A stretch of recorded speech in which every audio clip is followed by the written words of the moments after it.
Fast of all Odisha communication ले समस्त को बहुत बहुत स्वागत। वर्तमान समय रे ओडिशा होमगार्ड नियुक्ति पाई नोटिफिकेशन रही एथिरे बहुत सारा पोस्ट रही एवं विभिन्न जिले में वैकेंसी आसी केवल जदि आपण माने पंचम श्रेणी रु ऊर्ध्व पाठ पढ़ी तेबे आपण ये होमगार्ड नियुक्ति पाई आवेदन करि परिबे। देखंतु एथिरे सिलेक्शन प्रोसेस कौन रहिबो, दरमा कौन रहिबो, डिटेल्स इनफॉरमेशन आलोचना करबा। ता पूर्व कहि रखुची वीडियो गोटे लाइक करंतु, निजर फ्रेंड्स मानक सहित शेयर करंतु। प्रथमतः मैं आपन गोटे नोटिस देखा चाहूँगी जे वर्तमान समय रे संपूर्ण भाव में जदि आपण डेट देखिए जोटा कि जून 30 तारीख 2024 सुधा आम ओडिशा रे टोटाल वैकेंसी थिबा होमगार्ड पदवी होउची 2298 टी, जोटा कि आपनकर ओडिशार समस्त जिला एवं पुलिस सर्कल रे रही।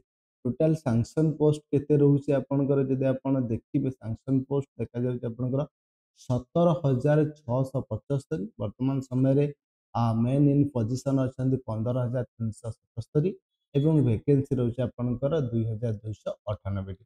प्रथमे आमे देखिबा को जिल्ला रे ना आपनकर बालेश्वर जिल्ला रे समस्त जिल्लार जो आपनकर क्वालिफिकेशन समान एवं सिलेक्शन प्रोसेस समान रही एवं सैलरी मध्य समान रही। आमे देखिबा केउ जिल्लार केउ डेट रे ऑनलाइन एप्लिकेशन फॉर्म को डिपॉजिट करिया पई पड़िबो। देखंतु आपनकर कोन रही जे ना प्रथमतः आमे जे देखिबा बालेश्वर जिल्ला रे जोटा कि 167 वैकेंसी रही, जेथिरे कि 158 टी रही पुरुष, 9 टी रही महिला। एवं मन रखु जो डिस्ट्रिक्ट पे आपण आवेदन करेंगे सेटिकार आपणकर परमानेंट रेसिडेंट आपण होइतिबा दरकार बा आपणकर सेही जिल्लार कैंडिडेट्स होइतिबा दरकार। एवं आपणकर शिक्षागत योग्यता कौन रही ना आपणकर कौन ना आवेदनकारी विद्यालय गणशिक्षा विभाग द्वारा परिचालित एलपी स्टैंडर्ड जोटा कि पंचम श्रेणी परीक्षा रे उत्तीर्ण होइतिबा दरकार। तेबे आपण जदि 5th क्लास एभव रो आपण पाठ पढिछन्ती, पंचम श्रेणी पास करिसन्ती, देन आपनकर ई होमगार्ड पदवी पे आपण आवेदन करिवे। एवं एहार योग्यता आपण जानिले कोन ना पंचम श्रेणी पास एवं बयस आपनकर कोन रही ना मिनिमम आपनकर 20 वर्ष मैक्सिमम 60 वर्ष। तेबे आपनकर 20 रु 60 इयर मध्य बयस होइतिबा दरकार। एवं यहाँ सहित आपनकर डेट केबे दिया जायछि ना 1/1/2025 सुधा ई डे आपनकर बयस क्राइटेरिया को आपण फुलफिल करुवा दरकार। तेबे आपण आवेदन कौन करेंगे ना डायरेक्ट आपण सीधा सड़क फॉर्म फिलअप करी जोटा कि आपन डिस्ट्रिक्ट गृहर कि मुख्य कार्यालय अच्छी सीटा आपण आवेदन करेंगे, जोटा कि आपनकर 21 फेब्रुआरी रो स्टार्ट होती। देन आपनकर 4 मार्च पर्यंत जदि आपण बालेश्वर जिले में आवेदन करने चाहते आप आवेदन करेंगे। एवं आवेदन समय आपनकर कौन डॉक्यूमेंट्स दरकार ना आपनकर क्वालिफिकेशन देन आपनकर गोटे जोटा कि आपनकर रही जो जोटा कि आपनकर आधार कार्ड कि एड्रेस प्रूफ भाव में गोटे डॉक्यूमेंट्स देवे और 4टी पासपोर्ट साइज आपको फोटो देवाई पड़ो। देन आपन सेटाको जे सेठी डायरेक्ट आवेदन करेंगे।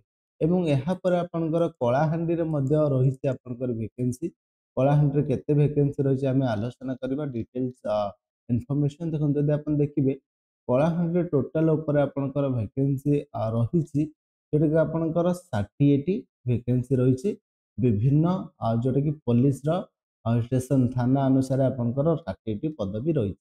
एवं एथिरे आपनकर आवेदन होती फेब्रुआरी 15 तारिख आवेदन होती एवं मार्च 1 तारिख पर्यंत आवेदन रहिबो। ऑफलाइन माध्यम आवेदन करेंगे एवं एथिरे आपनकर प्रत्येक दिन पारिश्रमिक रहिबो 612 टंका आपनकर रहउची पर डे जोटा कि पारिश्रमिक से हिसाब से आपन 30 डेज रे रहिबो जेमिति दरमा रहबा सेमति रहिबो। देन आपनकर सेम जिनस आपनकर कोन ना एठी आपनकर सेम जो 20 रु 21 देन आपनकर जो डॉक्यूमेंट आवश्यक समस्त को परमानेंट जेकोसी जगह कले आपको रेसिडेंट सर्टिफिकेट देवाई पड़ो।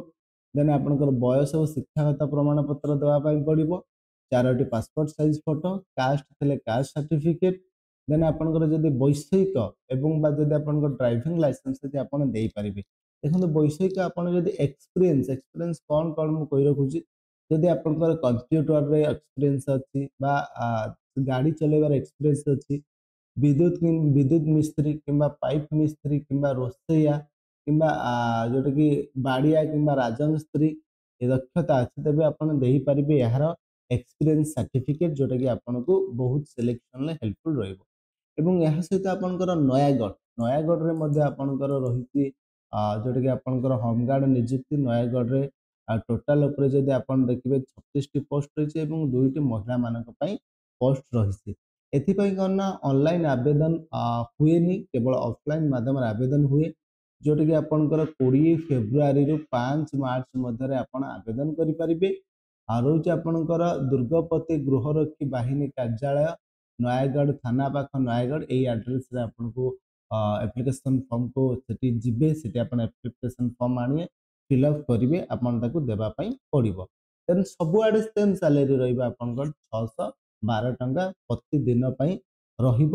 ଦେନ୍ ସମସ୍ତଙ୍କ ପାଇଁ ସମାନ ଡକ୍ୟୁମେଣ୍ଟସ୍ ଏବଂ ଆପଣଙ୍କର ସବୁ ଯୋଉଠି ଆପଣ ଆବେଦନ କରିବେ ସମସ୍ତଙ୍କ ସମାନ ରହିବ। ତାପରେ ପୁରୀରେ ମଧ୍ୟ ଆପଣଙ୍କର ପୁରୀ ଜିଲ୍ଲାରେ ମଧ୍ୟ ହୋମଗାର୍ଡ ନିଯୁକ୍ତି ପାଇଁ ରହିଛି। ଦେନ୍ ଏଥିରେ ଆପଣଙ୍କର କ'ଣ ରହୁଛି ନା ଟୋଟାଲ ଉପରେ ଏଠି 82ଟି ପୋଷ୍ଟ ରହିଛି ପୁରୀ ଜିଲ୍ଲା ପାଇଁ। ଦେନ୍ ଆପଣ ଏଥିପାଇଁ ମଧ୍ୟ ଅଫଲାଇନ୍ ମାଧ୍ୟମରେ ଆବେଦନ କରିବେ, ଯେଉଁ ରହିଛି ଆପଣଙ୍କର ଯୋଉଟାକି 5ରୁ ଆରମ୍ଭ ହୋଇଛି। ଦେନ୍ ଆପଣଙ୍କର ଆପ୍ଲିକେସନ ଫର୍ମ ବର୍ତ୍ତମାନ ସମୟରେ ଆକ୍ସେପ୍ଟ କରାଯାଉଛି। ଦେନ୍ ଆପଣ ନିଶ୍ଚିତ ଭାବରେ ଏଇଠି ଆବେଦନ କରିପାରିବେ। ଆଉ ଡକ୍ୟୁମେଣ୍ଟସ ସମାନ ରହିବ, ଯୋଉଟା ମୁଁ ଆପଣଙ୍କୁ କହିଛି ସବୁ ଜିଲ୍ଲା ପାଇଁ ସମାନ ଡକ୍ୟୁମେଣ୍ଟସ ରହୁଛି। କେବଳ ସେହି ଜିଲ୍ଲାର ପରମାନେଣ୍ଟ ରେସିଡେନ୍ସ ପିଲାମାନେ ହିଁ ଆବେଦନ କରିପାରିବେ। ଦେଖନ୍ତୁ ଏହାପରେ ଆପଣଙ୍କର ରାଉରକେଲାରେ ମଧ୍ୟ ଆସିଛି ଆପଣଙ୍କର ହୋମଗାର୍ଡ ନିଯୁକ୍ତି ପାଇଁ ନୋଟିଫିକେସନ ଏବଂ ବହୁତ ଭଲ ଭେକେନ୍ସି ରହିଛି, ଆପଣ ଏଠି ଆବେଦନ କରିପାରିବେ। ଯେମିତି ଆପଣଙ୍କର ପଦବୀ 107ଟି ରହିଛି। ଯଦି ଆପଣ ରାଉରକେଲାରେ ବିଲଙ୍ଗସ୍ କରୁଛନ୍ତି ଆପଣ ଦେନ୍ ଏଇ ପୋଷ୍ଟ ପାଇଁ ଆବେଦନ କରିବେ, ଯୋଉଟାକି ଆପଣଙ୍କର 21 ଫେବୃଆରୀରୁ ଆରମ୍ଭ ହେଇଛି, 12 ମାର୍ଚ୍ଚ 2025 ସୁଦ୍ଧା ମଧ୍ୟ ନିଜର ଆପ୍ଲିକେସନ ଫର୍ମ ଦେଇପାରିବେ।